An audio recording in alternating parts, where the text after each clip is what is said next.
Hey guys, it's Amina Ali again. I am coming to you to talk to you today about business etiquette. Okay, now we're not going to get into contracts, export, import. No, of course, as ambassadors, those are things that we do, but we're going to bridge the gap on how to do them in different environments.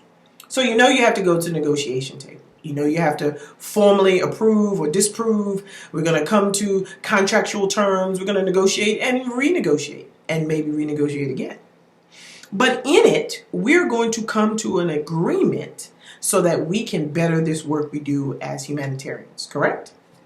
Well, we got to do it in a certain way that's respectful to everybody. So our way may not work. And again, humility and patience kind of tempers the understanding as to how we need to do it. But today we're going to go into 4 specific ways that are universal and those that can help bridge the gap to that relationship that we're forming and we're building. Okay? So let's get involved. First one. Number one, which is a Western culture, so we'll talk about that first and then get into more specific cultures. The handshake. Now, I love handshakes. I actually love hugs more. I don't really shake hands unless it is in business. But I love hugs, but that's just me as a person. But the handshake is a more universal sign. And this says that I agree, you agree to the terms as it is right now. Any changes, of course, will come with another handshake. But the handshake is universal and it's a symbol of agreement. When 2 people shake hands, some embrace, some cultures embrace, that means that I am in agreement, you are in agreement, and we agree agreeably to what we just set forth in. And as ambassadors, that's a number one, either with or without a handshake, that we have to agree agreeably. That promotes the goodwill that we are fostering in this program. So the handshake can come in different forms. We can have a simple handshake. We can have, I call it the Obama dap, that is considered a urban handshake. We can have an arm-in-arm handshake that allows us to do it in a cultural way. But either way, the uniting of 2 people in that way is always universal, that we have agreed, and this is what we are agreeing to.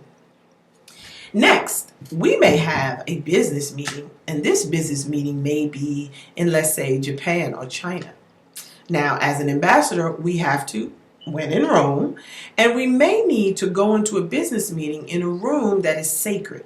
And some rooms, as I've noticed when I was in Japan, especially in Tokyo, we knew that when we went into certain rooms, we had to remove our shoes. Now, some people are thinking, wow, we're getting ready to go into a $1 million business deal and we got to take off our shoes.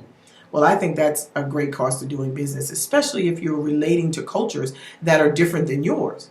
Not removing your shoes are actually signs of disrespect and impotence that it can be misconstrued as disrespect for the culture. So removing your shoes may be something that you may need to ask going into a new ambassador's home or going into a business meeting that may be in a sacred area. Maybe this is where they do their business. And because of that being so sacred, we may need to remove our shoes or maybe remove our hat if we're a man inside of a building. These are different business etiquettes that are personable but show respect for our sister or brother ambassador. Next, if you're like me and that consummate foodie, you may need to accept a meal. And as I mentioned before, me being vegan and having strict guidelines, I have had cheese in my diet a lot, but I have had cheese and milk and maybe even some meat product that I really don't necessarily agree with. But because I'm accepting that meal from that new culture, I will accept it with that respect and then verse myself later. So maybe instead of getting that full piece of brisket, I will maybe take a small piece of the broth over some rice and maybe take a small salad.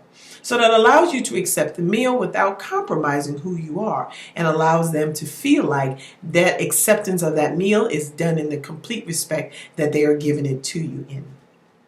How about if we are in a religious setting, such as, let's say, Islam, and we have to bear forth a witness? Sometimes contracts we have to have witnesses. You sign, I sign, and then a third person signs. Well, in certain religions, it may be, you may need more than one. For example, in Islam, 2 women signing is equal to 1 man. Not in an oppressive sense, but they're saying that 2 women legislate the whole as that contract. Now, in that tenet, we have to understand that 1 man and another, well, 2 men in that sense, 1 man legislating and 1 man regulating is also equally of witness, especially for marriages. You need to have at least 2 witnesses for marriage, and you need to have at least 2 female witnesses for any contracts. So understanding that may help you to lay a foundation in doing business with someone that is outside of your culture or your norm of relativity, and getting to know that culture so those faux pas are not met.